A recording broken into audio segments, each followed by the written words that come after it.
Welcome to the Generous Business Owner Podcast, where business owners gain inspiration and encouragement to live a legacy, not just leave one. And now your hosts, Jeff Thomas, Alan Barnhart, and Jeff Rutt.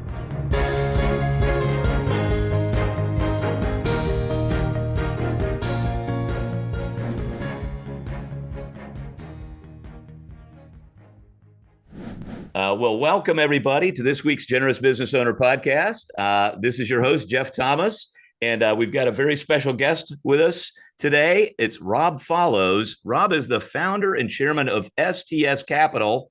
I know you may not know what that is now, but you will by the end of the podcast. Rob, welcome to the show. Thank you. It's an honor and a privilege to be here and to share with your audience. Congratulations to all of you that have set this wonderful organization up, and it's inspiring. Thank you. Well, thank you. We are thrilled to be building this sort of community of generous business owners, and we're trying to do some things by putting them together and that sort of thing. We've got a website now where they can get on our mailing list and all that. So that's a good tee up for a plug for the generousbusinessowner.com. Go there and sign up for the newsletter. Rob, we always try to start with just kind of some background. Tell us about where you grew up. I think people have a clue already, maybe from the few words of the accent, but tell them where you grew up and what family life was like. Sure. I was born in Montreal during the what was called the FLQ crisis. My dad and many other people moved to Toronto, and so was born in Canada, grew up in and around Toronto, Canada, and eventually moved to the U.S. When I was in my late 20s, and moved originally to St. Louis, Missouri, and then Florida, and then moved on from there.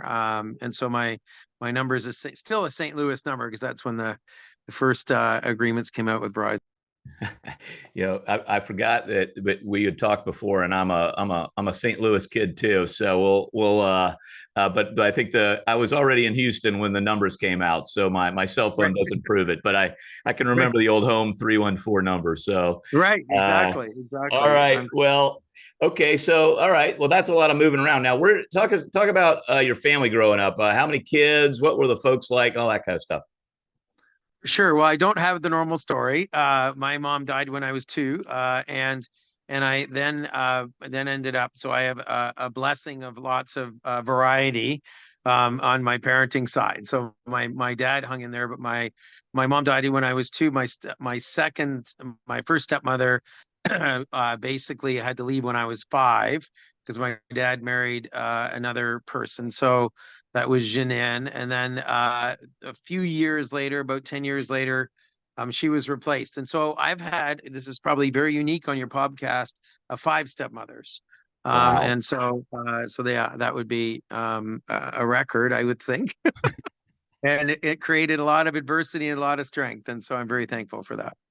Well, I mean, we were talking before hitting record about setbacks. Some of them are self-inflicted. Some of them are external. Some of them are, and when you're kids, and that's not a hand, obviously, you dealt yourself. But what do you think? I mean, you mentioned a few things that it strengthened you, but I'm sure it maybe didn't feel like that at the time. How do you process how that maybe affects you positively or negatively? Now, well, I mean, it was incredibly really adverse set of circumstances. And I mean, to be vivid, so it's clear, we were whipped so much we didn't have to do gym at school. We thought that was cool because if you have whip marks on your legs or on your back or on your arms, they're like, you're not taking gym class. We'd sit out gym class thinking we were cool. To give you an idea of the level of pain that my brother and I went through. Ultimately, there's a choice there. You choose to be adversely, have an adverse reaction to that. Or in my case, at 16 years old, I decided that there are more beautiful places in this world, and I'm gonna become part of one, and started building that from my heart, my inner heart out, only letting love and light in.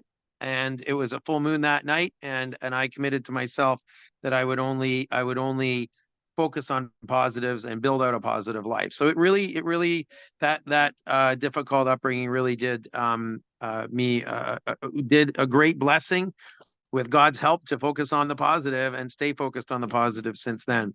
And in fact, I later in life had to balance that a little bit because I was too positive and bring in balance, So that was the impact on me. So I started very, very early in life building business as an entrepreneur to build up the independence that I strive for.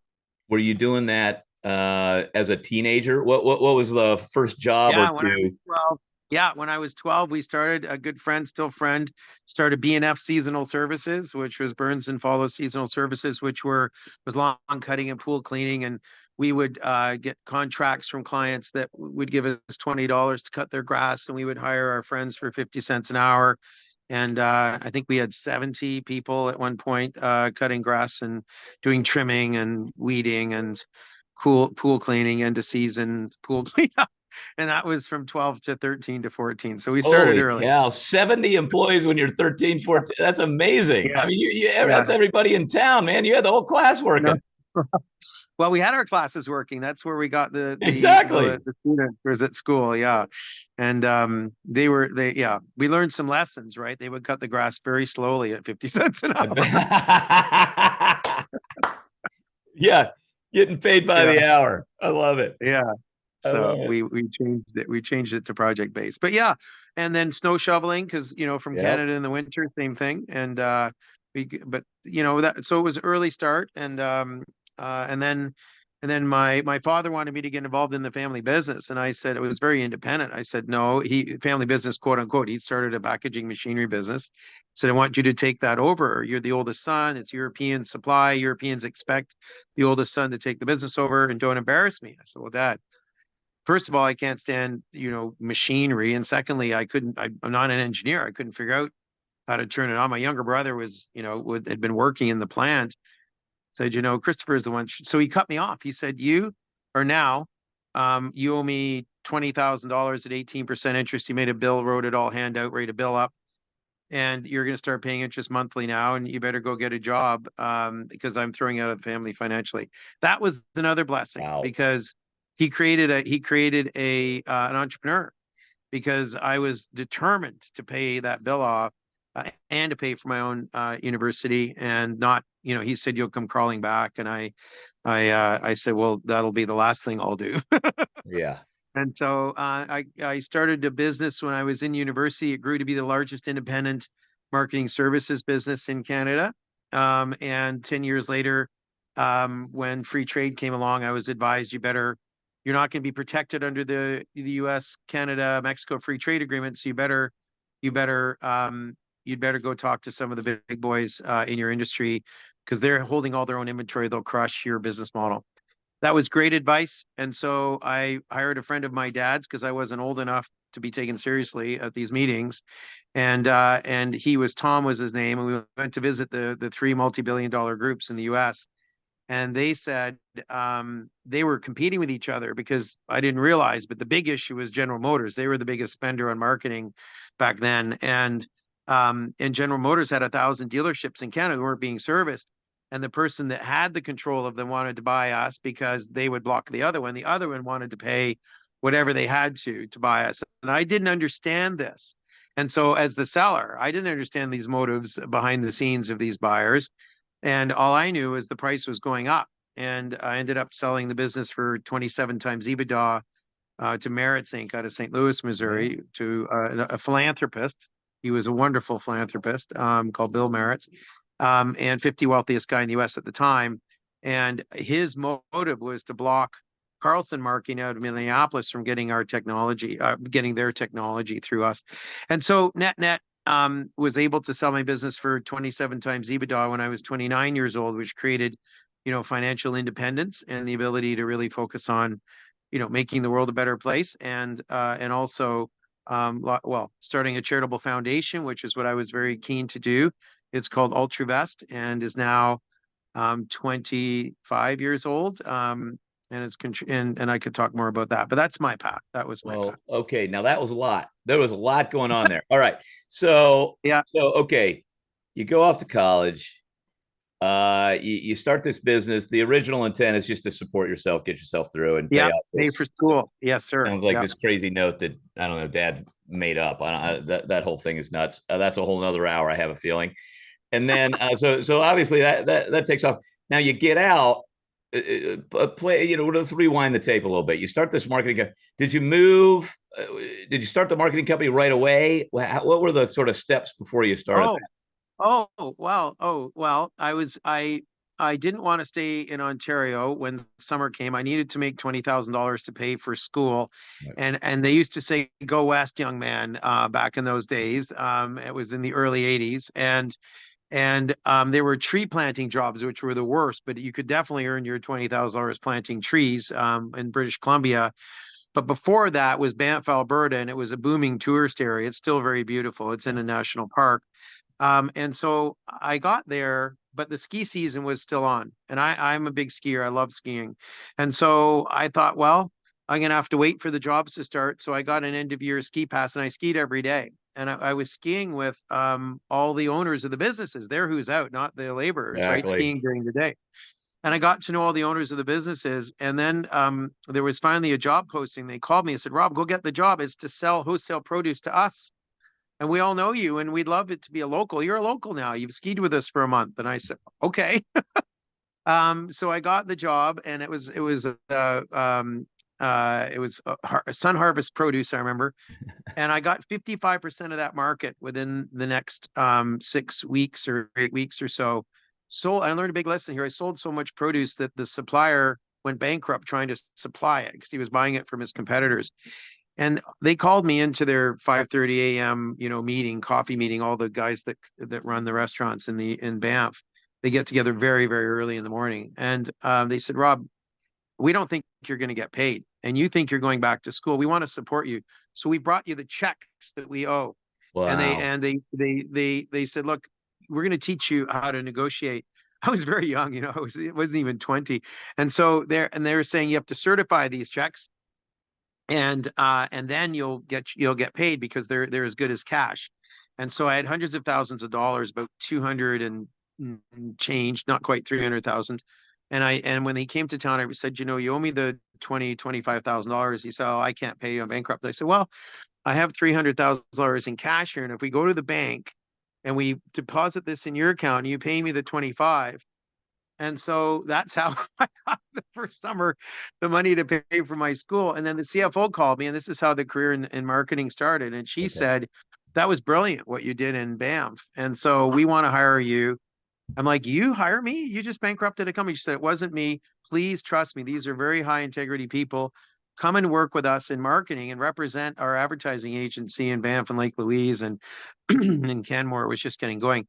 So I did that. And then when school started, I didn't want to not be able to go to law school, which is what my plan was. So I went back to Toronto and opened a branch of the ad agency called GW Morley.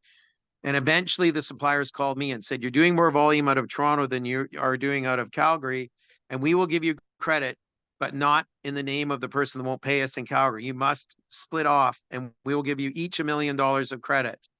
And so I said, okay. So I called Bill Morley and I said, Bill, we need to talk. He said, I know, they've told me I need to let you split off. I said, well, how much does it cost to buy the business? He said, I don't know, Rob. Let's have a pool game for it. Oh my gosh. And I said, on my pool table in my basement. He said, well, I guess, sure. And so I, of course, won the pool game, and it was on my table. And I wasn't that good, but I wasn't going to lose that game. And so we called it AIM because I wanted to be in the A's, AIM, Active Impressions and Marketing. It grew to be the largest when I was in law school, and in school, I just stayed in school and kept working. I took a few years off, and it built up to be the largest independent marketing services agency in Canada. And that's what I was able to sell for 27 times EBITDA when free trade came along to Merritt's Inc. out of St. Louis. But the lesson, I'll just say, is that later I became the buyer about 3 years later for other deals, talking about Italy, where you just were in Italy. And I looked back, I said, where's my file? My file's not here. When I got my own file, it became clear they would have paid 100 times EBITDA for my business. I left 75% of the money on the table. And that's one of the reasons I started STS Capital Partners, to help entrepreneurs and families get the real value of their business from the buyer's perspective, so that they can then give the upside to charity and make the world a better place. That's what I'm sure we'll get to with Success to Yeah, Significance. no, I That's how think, yeah, it started. that's definitely where this is all leading. So, but that's an amazing story. So why? Okay, so a kid who's already crushing it, you kind of got this marketing thing going. I mean, it sounds like you almost got it going in college, like Yep, you get I out, did. you want to go to law school. How there's not that many entrepreneurs that I dream of going to law school. What was it that drove you to go to law school? This sort of Wow. That's a great question. Nobody's ever asked. Because my father built businesses up for 30 years, yeah. and then some lawyers played some tricks from his perspective on him, and he ended up with a bank guarantee on a business that he'd sold, that didn't pay him the earnout. Now I know what that is, right? I didn't know as a kid what that was, and were able to get him to pay for their debts because he didn't have proper legal advice and he remained the guarantor on the bank account. So they drained the bank account, pulled on his guarantee. It was very complex the way they did it, but it was very effective, and it was very white collar. And so I was like, oh my gosh, I that's can't never let that happening happen to me. No, Right. no, and nobody close to me will ever have anything like happen to them. So when I went to law school, I remember I got 100% on the first exam because it was contracts. And I wanted to understand so clearly what all Yeah. the theory was behind contracts.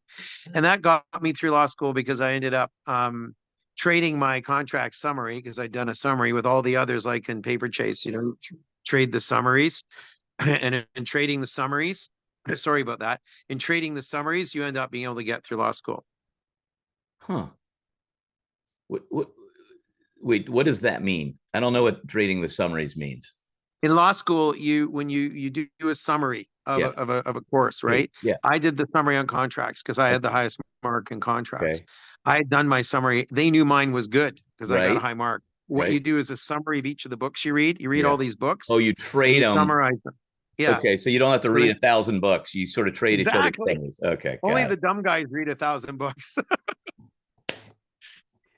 What were those things when we were kids that were always the summaries of the books, the little yellow things? Anyway, somebody out Cole's notes. there. Yeah, exactly. There were always different versions of those. But all right, so Yeah. but you did this. So you're running this business. You get through law school. I mean, that's Yeah. amazing to me. This sort of Yeah. shows. All right, so I'm starting to get the picture put together. Tell me where I'm off here. Okay, tough upbringing. That's the understatement of the day.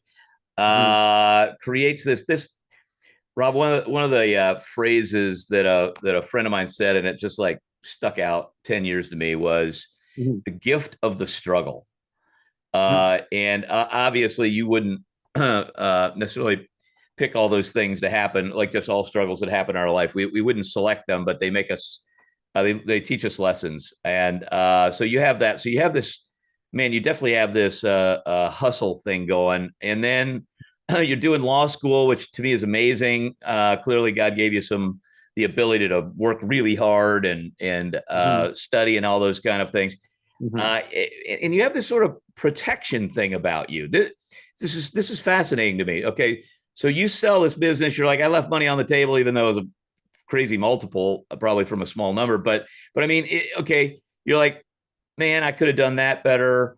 I learned this legal stuff, and then you start this essentially investment bank, right? Mhm. Sell STS, side, yeah. sell Yep. side. Mhm. So talk about that. I mean, to me, that actually starts to make sense. Like, okay, you have an exit. Maybe it wasn't perfect. Did you have representation in that exit, by the way? Not proper, not well, I There did, you but go. not proper, not proper.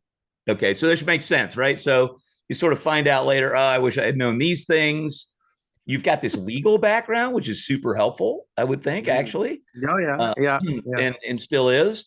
So okay, so Well, how's that go? All right. well, it was the 10 years at Merritt's that really where I led a billion Oh, did dollar you business. stay when they bought you? You stayed Mhm. for 10? I ended up running Wow. all of their most of their international, which was $1 billion worth of business. I did the turnaround and the combination of the lines of business in Canada first. After, I was a vice president of marketing or something and the president of my division. We ended up realizing as we combined them, they were losing $4 for every dollar they brought in. And the politics was crazy. So I got back then, I didn't know how to set up, on my computer we didn't do that back then. I used a foolscap pad of paper. I wrote all the issues down the left-hand side and all the solutions that had to occur on the right-hand side. I flew to St. Louis. I handed it to Bill and said, look, I'm not the guy because they hate me because I've got a big check in the bank.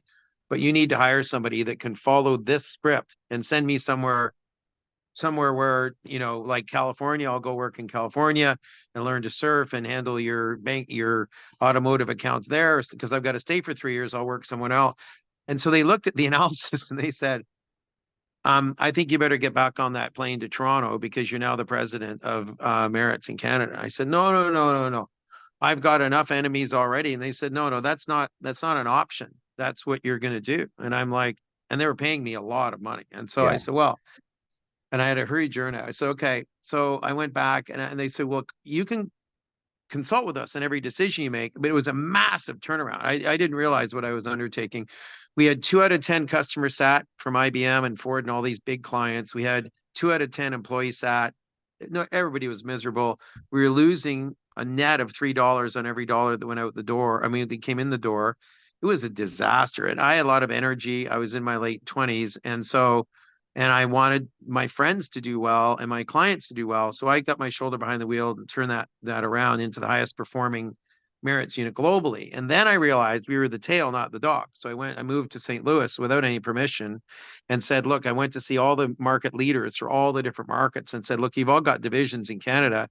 Let me just implement the programs. And that's how we rocketed that business. And it became one of the best places to work, top 50 places to work in Canada, and some of the highest growing and the top performing Merits division. So, but there were other problems at Merits. When I moved to St. Louis, they didn't care about the international divisions. It was so big in St. Louis. Yeah. Merits is down on 44. So I flew to England and said, how do we manage this? You're the headquarters of Europe where they're going to make deals with, the Chrysler purchasing guys in Detroit, and we're going to have to live with it. And we better figure out the pricing in Australia, the pricing in England, we got to figure this out. And so I was trying to figure it all out. And that's how I ended up as head of the global operations, because the broad contracts were now sweeping across the world with the automotive companies and the banks with this new purchasing, agenda, you might remember. And so it was fascinating to be in this multi-billion-dollar group at a very senior level. And Bill was a philanthropist. So I said to Bill, if you can help me build my charity up with all your PhDs, and he said, Rob, you can have any resources you want. As long as you perform on the business side, I'll give you whatever you want to support your foundation. And so it became a unifying value that Bill and I had as the owner of that very, very large business in philanthropy. That is why I stayed, because I sold the business to start the charity, which was a life planning thing, which I could tell you about. But Bill got right behind it, and so I stayed. And so to answer your first question, the learning in running $1 billion business and part of a $3 billion business that was global is where the learn and buying and selling businesses inside that, and realizing that we had a view the seller didn't see, just like they had a view of mine that I didn't see when I sold for 27, could have sold for 100 times. And so later, when I end up, just so you get the headline on this, when I was later chosen to do a leadership course at Oxford with many global leaders in the business school for a summer, I came out of that and they offered me a PhD slot. And I said, I didn't apply. And they said, no, we're offering, it's an experiment. We're offering 2 business leaders a slot in the PhD program. And I said, well, I don't want to do this I'll do it on my charity. I'm not doing it on the business. They said, no, that's what we want. We want you to contribute the ultra-vast thinking to the world because you're in the business school and you're talking about philanthropy. This is so unique. We want you to do a PhD in the business school on your charity. And I wanted to know how that concept could scale, how CEOs make their decisions in philanthropic giving. That was what my PhD was on, and on corporate philanthropy. And And so when that program, when the professor in that program said, we're not going to continue that here, to put it politely, which I described to you earlier, because it's really a US focus, I then started thinking, what am I going to do next? And that's where STS was born. It was born from three things: wanting to create more philanthropic capital, because we're very lucky to be born where we are. And I believe that is a value that runs through all of my DNA. And so I noticed that entrepreneurs and families that sell their businesses for many times what they thought, now start to think about philanthropy. I can't take it with me when I die. If I sold for 800 million or a billion, or even many people 100 million, they're not going to take with them. They're not going to spend before they go, and they're not going to take it with them, obviously. And so that spawns a lot of thinking on legacy and on philanthropy. That's the first reason I started. And the second reason is I've got a dharma of connecting people to help their dreams come true. That's just natural dharma I learned over my life planning processes. And the third was because I left that money on the table. I left 75%. I knew if I combine those things, if we could get people the true value of their business and help them sell, then we could bring success to significance together with selling to strategics, create more philanthropic capital, create billions of dollars new philanthropic capital, and help make the world a better place that way. So that's how it all came together. Oh my gosh, there is so much in there. We might need 5 episodes to cover this whole thing. But all Happy right, to help. let me quietly pray and sort through all of that. But I mean, okay, so now it sort of makes sense. Okay, so let me back up. So you stay at Merritt's, and now you do this for a living, and you have for 20 years helping other people sell businesses. I mean, let's be honest, not that many people want to hang around beyond the earnout, beyond the 2-3 year contract kind of deal. I was sort of thinking to myself, you're telling that story, why'd you stay, like 10 years? But it seemed like it was that you were learning a lot. But it was also seems like the alignment with the Merritt's family, with their philanthropy thing. Is that fair? Well, the true answer is deeper than that. Can I Yeah. give you the true answer? So when I married my high school sweetheart, and she turned out when I came out of law school not to be a sweetheart, Mhm. and I won't get vivid about that. It's Yep. just a lack of integrity. And so I then, I can't live without integrity. We ended up, going our own ways, but we'd made enough money at that point that she never had to work again. And so I thought, well, what am I doing? What am I doing with my life, really? And so because I had not come into the office the whole time I was in law school, they said, stay away, Rob, from the office. And I said, well, okay, you don't have to tell me that twice. I'm 40 pounds overweight. All I've done is work. I'm going to start getting fit and thinking about other things. So I started doing a lot of personal reflection on really what is the purpose of life here. And I was tapped to do a process. And the process is to project yourself to your deathbed, Yeah. to be on your deathbed in transition for 3 hours a day for at least a month. And so I started doing, I did it for 2 months, 3 hours a day. You have to do something, go canoeing, go swimming, do something, keep your mind, from drifting, and stay focused on what you lying on your deathbed are going to look back and see in your life. What do you want to see? And so when I came out of that process, I was blessed with 1 page of notes. It's very humbling, just 1 page. And I realized through those that making more money wasn't something that was part of my end of life. And if I was going to be true to myself and true to the goals I'd set, I didn't need to keep running the marketing agency, because that was all about making more money. And there was 5 or 6 very large objectives in my life. One of them was to create a charitable foundation to help make the world a better place and break cycles of poverty for many generations to come. You can see I've memorized that. That's very, it goes back a long, long way. And there were many others, all of which could be supported by different things that I would do, but not by staying where I was, not by, living in a big house and owning a business and doing all the stuff that, is defined as success. So prayed for the strength and got the strength. I'll be very thankful. I'm very thankful for that. Sold everything I owned. Sold everything I owned when I was 27, 28 years old, and started to really look at what is the real purpose of life. I went to visit with many, many, many, many learned people about that. I went to many, many monasteries. I spent a lot of time looking at what is the purpose of life? What is our purpose here in life? And it's certainly not to own stuff. And Bill Merritt supported that. And I went to spend time to learn to meditate in Nepal. And one of my goals was to see the whole world because I didn't understand the world. And so Merritt's having $1 billion travel division really supported that. And to learn the wisdom to help make the world a better place. That was one of my goals, my end of life goals. And so that's why I stayed at Merritt's, because I could reduce. Bill challenged me, said, can you be the top performer here and reduce the amount of time you spend working to 20% of your time and leave 80% of your time for doing good in this world? Wow. And helping people in this world. And if you can do that, then you're the man I think you are. If you can't, then maybe you should, quit your job. Yeah. And so he was a real inspiration. And Wow. so he was my mentor for many years. And he spent 90% of his time on philanthropy. Wow. And he was the 50th wealthiest guy in the US before the tech boom. What was the catalyst for you to finally leave Merritt's? Well, Bill died. And we had a lot of celebrations. His children continued the legacy of a family fight. And it was time for me to set the final chapter of my life up. And so I spent years, at least 2 years, planning. I would bring my journal to meetings where other people have their journals, and they're making notes in the meetings.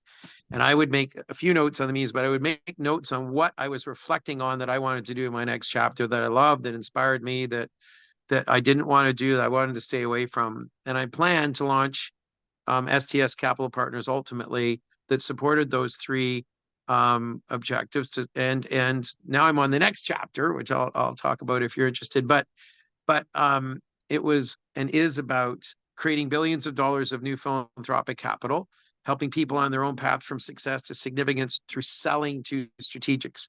And so focusing on helping entrepreneurs and families sell their business to strategic buyers, not to financial buyers who will pay that 100 times, and or whatever it is, and having them understand truly what the real value of their business is to strategic buyers, and hopefully blessing them with millions, if not billions of dollars of capital that they can make philanthropic, or they can, reinvest and build out a legacy with. And that's what STS does. So for those keeping score at home, STS Capital, kind of a double meaning, right? Could mean success to significance, could mean selling to strategic, could mean both, right? Is that fair? Yeah. Okay. Absolutely. Yeah. And so when we were just doing some training literally yesterday at Arcos about investment banking 101. And we were talking about the difference between financial and strategic buyers. Not everybody maybe knows that difference. Strategics who are already in that business tend to pay a higher price. Is that right? Than financial buyers? Absolutely. They pay a higher price and better terms and conditions for a lot of reasons I could explain to you on a separate podcast. That's a whole nother hour. But is there another benefit where sometimes the strategic buyer also, is there a chance that the culture might stay intact? I mean, how do you think about somebody selling and worried about their people, that kind of thing? So we agreed to sell somebody's firm today. They want $130 million for it. And it has to be the right buyer.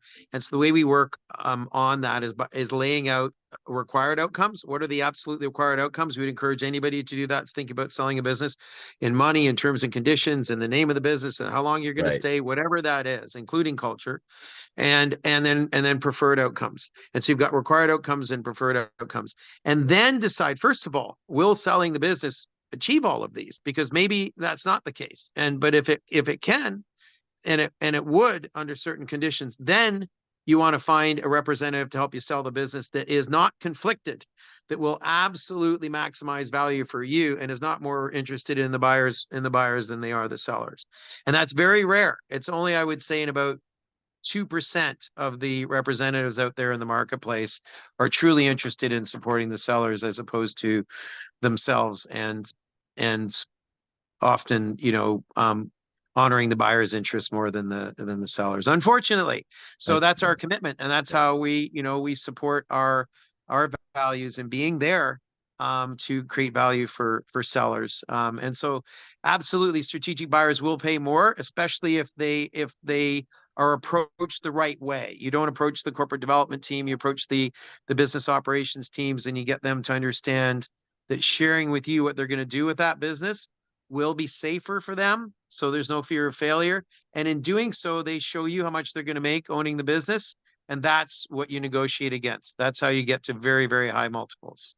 We've done deals for 56 times EBITDA, 60 times EBITDA. We've done very, very out, yesterday, we just learned from somebody we were going to sell for 60 million. The max they hoped for was 80. We got them 132 million. And that'll be closing early next month. They're thrilled, and they're philanthropists that will make a difference. Somebody I can introduce you to that should be on this podcast. Love it. Well, we'll do that. Okay. And I just have this sense we're supposed to talk about what you're doing now.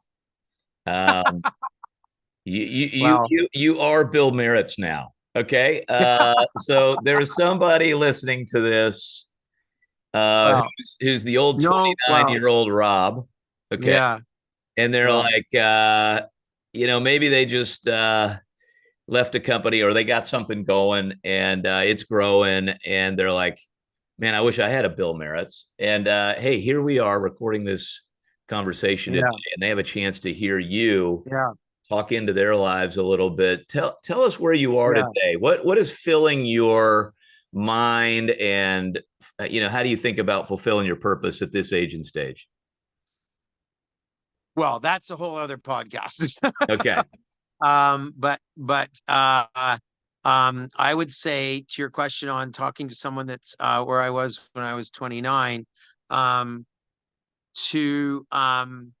first of all recognize that we are very, very, I'm sure that many people do, but to recognize that we are in this Western world born into a very, very fortunate set of circumstances. And we have the resources, the time, treasure, and talent to really make this world a better place. And many of us as business leaders don't think about the capacity in our businesses, the knowledge we have, the relationships we have, and those can be hugely leveraged in philanthropy and in impact investing and in making the world a better place. And so understanding, listening to your heart and understanding what it is that really inspires you philanthropically or impact investing wise, and then really exploring that and really spending time there and opening that up so that you can become an advocate for that and leverage all of your learning and relationships in the business world is something that I would highly encourage, and I would be happy to spend time with somebody that wants to do that. The second thing I would say is many of us play small. And I would ask everyone to recognize this, that there's, in my case, there's the little Rob and there's big Rob. And in everybody's case, there's a smaller version of ourselves that we were taught, that we were brought up with. That's our young child and our emotional selves. And there's the big spiritually led thinkers that see abundance and understand part of ourselves. I like the acknowledgement of both. Yes. And my recommendation to those that might be interested is to really try to listen for and watch when you're playing big and when you're playing small, and when you're playing win and when you're playing to win and when you're playing not to lose, and go for it. Be your big self. Believe in the dreams that you can envision, that you're inspired to envision, and don't let anybody tell you can't. Anybody that tells you can't is not worth listening to. It's time for you to step up and be your biggest self and make this world a better place in the best way that you possibly can. That's what I would say. That is a mic drop right there. You're preaching to me today, so I'm receiving it. And when things get complex and sometimes you just want to shrink back, it'd be easier, but it's not the thing you're called to. And I like that your small self is like the fearful, human side, and the big self, from what I heard, is the, God made you to do amazing things. Listen to him, not to, frankly, the enemy who's telling you to be small. Right. Exactly.